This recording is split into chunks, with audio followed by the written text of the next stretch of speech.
Hi friends, योग। बहुत सारे लोग जो योग कर सकते हैं और सालों से प्रैक्टिस करते आ रहे हैं, उनके लिए तो बहुत कुछ इजी ही हो जाते हैं, आसान है। लेकिन कुछ लोग जिनको योग की ज़रूरत है, लेकिन वो उनकी बॉडी में इतनी फ्लेक्सिबिलिटी नहीं है कि वो सारे आसन कर सकें, या उनकी उम्र भी काफ़ी हो चुकी है। योग की ज़रूरत तो सबको हर उम्र में रहती है ना। तो आज मैं आपको 5 ऐसे आसन बताने जा रही हूं जो कोई भी कर सकता है, और उसके साथ साथ मैं आपको वो तरीके बताऊंगी कि सेम आसन आप बिस्तर पर भी लेट कर सकते हैं और फायदा उठा सकते हैं। तो सबसे पहले आसन है हमारा पहला, ताड़ासन। ज्यादातर वो खड़े होकर किया जाता है, लेकिन हम उसको लेट कर भी कर सकते हैं।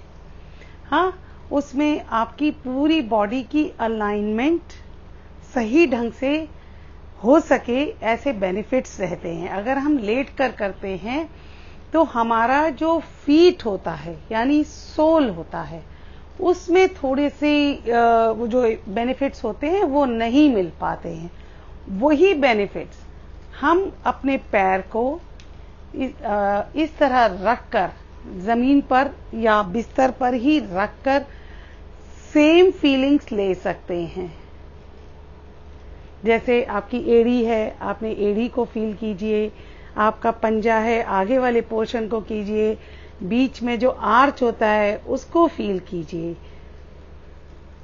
मैं आपको इसके फोटो, आपको मेरी बुक है yoga in the light of Sufism, Amazon पर अवेलेबल है। उसका लिंक मेरी इसमें डिस्क्रिप्शन में शेयर्ड है, आप उसमें से देख सकते हैं। तो आपका ये ताड़ासन हो गया नंबर 1। अब नंबर 2 पर जो आसन है वो कोई भी कर सकता है। हालांकि शुरुआत में बहुत बढ़िया नहीं होता, पर होता है। सेतुबंध आसन। इसमें क्या करना है, आप लेटिए।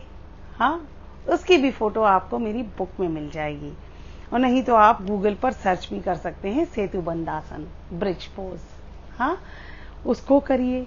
नंबर 2, उससे आपकी स्पाइन, जो उठने की कंडीशन होती है जिसकी वजह से आप चल पाते हैं, स्पाइन स्ट्रांग होने लगेगी, न्यूट्रल और सेंटर में आने लगेगी, स्टेबल हो जाएगी, जिससे आपका कोर स्ट्रांग हो जाएगा। और अगर हम चक्र के हिसाब से बात करें तो हमारा मूलाधार चक्र पर उसका बेनिफिट आता है। अब हम बात करते हैं तीसरे आसन की। ये है पवन मुक्त आसन। इसको बहुत आसानी से करा जा सकता है। आपको ज्यादा कुछ नहीं करना है। अगर आप सिर्फ लेट पा रहे हैं, आप वहां से भी इसकी शुरुआत कर सकते हैं। एक पैर पहले अपनी छाती के पास लाइए, धीरे धीरे, फिर दूसरा पैर लाइए, फिर दोनों पैर एक साथ लाइए, फिर दोनों पैरों को ऐसे हाथ से एम्ब्रेस करने की कोशिश कीजिए। धीरे धीरे प्रोसेस, लेकिन करिए जरूर। ये हमारे अब तक के 3 आसन हो गए। अब हम बात करते हैं चौथे आसन की।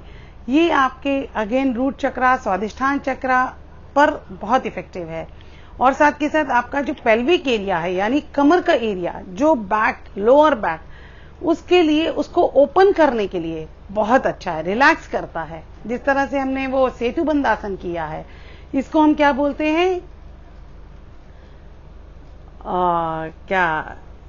बद्ध कोणासन हिंदी में। हाँ, तो बद्ध कोणासन को करिए। बद्ध कोणासन से आपका पेल्विक एरिया रिलीज होगा, यूरिनरी प्रॉब्लम्स दूर होंगी, रिप्रोडक्टिव सिस्टम की प्रॉब्लम्स दूर होंगी।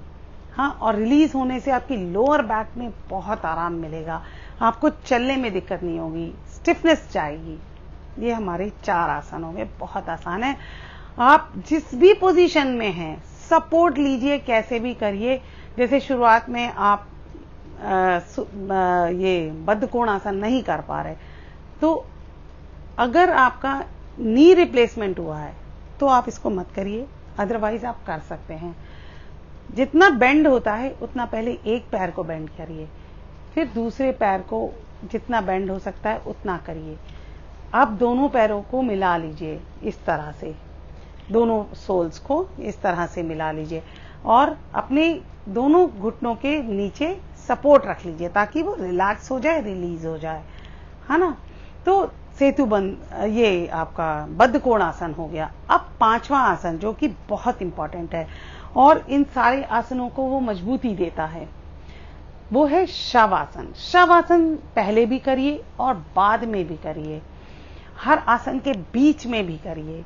शवासन में जो आज आपकी बॉडी में जो विजडम आती है योगा के थ्रू, आपकी बॉडी जहां जहां से खुलती है उसको आप पूरी तरह से इस्तेमाल कर पाते हैं। उम्मीद करती हूँ ये पांचों आसन आप कर पाएंगे। अगर आपको कोई दिक्कत आती है, परेशानी आती है, तो आप मुझे कमेंट सेक्शन में मेरा कॉन्टैक्ट डिटेल्स दे रखें, वहां मेल लिखिए पर्सनली चाहिए तो, नहीं तो आपके जितने भी क्वेश्चंस होते हैं, क्वेरीज होती हैं, डाउट्स होते हैं, उनको मैं वीक में एक बार, जब कम से कम 100 क्वेश्चंस होते हैं तो उनमें से एक जैसे एक्स्ट्रा करके सेग्रीगेट करके मैं उन क्वेश्चंस का आंसर जरूर लेती हूँ।